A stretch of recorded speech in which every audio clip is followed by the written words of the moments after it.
जय हिंद दोस्तों, स्वागत है मेरे YouTube channel biography of famous person in Hindi में। इंतजार करने वालों को सिर्फ उतना ही मिलता है जितना कोशिश करने वाले छोड़ देते हैं।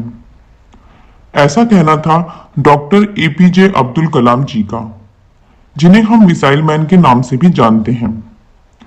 वे भारतीय गणतंत्र के 11वें राष्ट्रपति और एक प्रख्यात वैज्ञानिक तथा इंजीनियर थे। एपीजे अब्दुल कलाम जी का जन्म 15 अक्टूबर 1931 को तमिलनाडु के रामेश्वरम में एक मध्यम वर्गीय परिवार में हुआ था।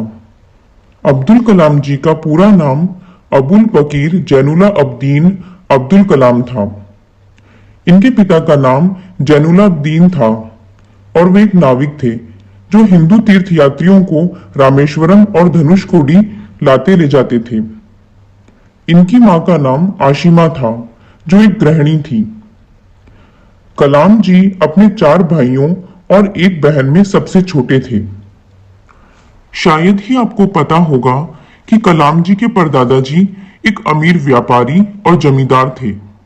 वे सामान को शहर से द्वीपों तक पहुंचाने का काम किया करते थे, जिसमें श्रीलंका देश भी शामिल था। जब 1914 में पंबन ब्रिज बना तब उनका व्यापार ठप हो गया और इस तरह उनके पुश्तैनी घर के अलावा कुछ नहीं बचा। कलाम जी बचपन से ही अपनी फैमिली को सपोर्ट करने के लिए न्यूज़पेपर बेचा करते थे। कलाम जी ने श्वार्ट्स हायर सेकेंडरी स्कूल रामानाथापुरम से अपनी शिक्षा पूरी करने के बाद 1954 में तिरुचिरापल्ली के सेंट जोसेफ्स कॉलेज से फिजिक्स में ग्रेजुएशन कंप्लीट करी। 1955 में वे मद्रास आ गए और मद्रास इंस्टीट्यूट ऑफ टेक्नोलॉजी में स्कॉलरशिप की सहायता से एरोस्पेस इंजीनियरिंग की पढ़ाई कंप्लीट करी। 1960 में इंजीनियरिंग की पढ़ाई पूरी करने के बाद कलाम जी रक्षा अनुसंधान और विकास संगठन DRDO में वैज्ञानिक के तौर पर भर्ती हुए। कलाम जी ने अपने कैरियर की शुरुआत भारतीय सेना के लिए एक छोटे हेलीकॉप्टर का डिजाइन बनाकर किया, लेकिन DRDO में कलाम जी को अपने काम से संतुष्टि नहीं मिल रही थी। वे कुछ ज्यादा ही करना चाहते थे। कलाम जी पंडित जवाहरलाल नेहरू द्वारा संगठित Indian national committee for space research के सदस्य भी थे।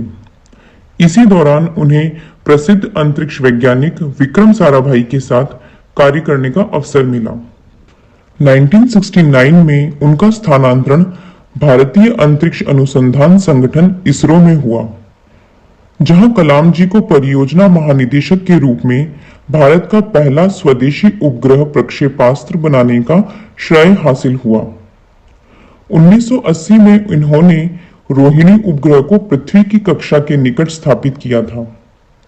कलाम जी ने स्वदेशी लक्ष्य भेदी नियंत्रित प्रक्षेपास्त्र का डिजाइन किया। उन्होंने अग्नि एवं पृथ्वी जैसे प्रक्षेपास्त्रों को स्वदेशी तकनीक से बनाया था। 1992 में वे भारतीय रक्षा मंत्रालय में वैज्ञानिक सलाहकार नियुक्त हुए। उनकी देखरेख में भारत ने 1998 में पोखरण में अपना दूसरा सफल परमाणु परीक्षण किया। एक रक्षा वैज्ञानिक के तौर पर उनकी उपलब्धियों और प्रसिद्धि के मद्देनजर NDA की गठबंधन सरकार ने उन्हें वर्ष 2002 में राष्ट्रपति पद का उम्मीदवार बनाया।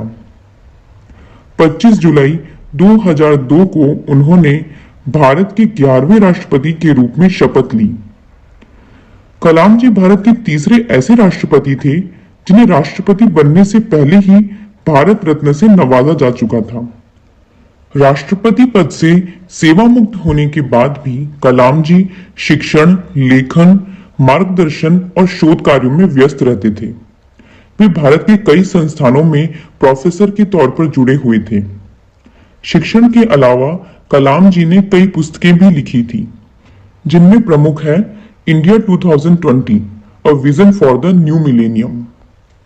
देश और समाज के लिए किए गए कार्यों के लिए डॉक्टर कलाम जी को अनेक पुस्तकों से सम्मानित किया गया। लगभग 40 विश्वविद्यालयों ने उन्हें डॉक्टरेट की उपाधि दी और भारत सरकार ने उन्हें पद्म भूषण, पद्म विभूषण और भारत के सबसे बड़े नागरिक सम्मान भारत रत्न से सम्मानित किया। 27 जुलाई 2015 की शाम अब्दुल कलाम जी भारतीय प्रबंधन संस्थान शिलोंग में रहने योग्य ग्रह पर एक व्याख्यान दे रहे थे। तभी उन्हें दिल का दौरा पड़ा और वे बेहोश हो गए। उन्हें तुरंत अस्पताल ले जाया गया, जहां उनकी मृत्यु की पुष्टि कर दी गई। कलाम जी ऐसे महान वैज्ञानिक थे जिन्होंने अपना सारा जीवन देश और देशवासियों के लिए समर्पित कर दिया। फ्रेंड्स, आपको ये वीडियो कैसा लगा उसके लिए अपने व्यूज कमेंट में जरूर लिखिएगा।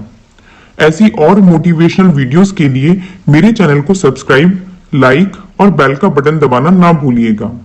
धन्यवाद।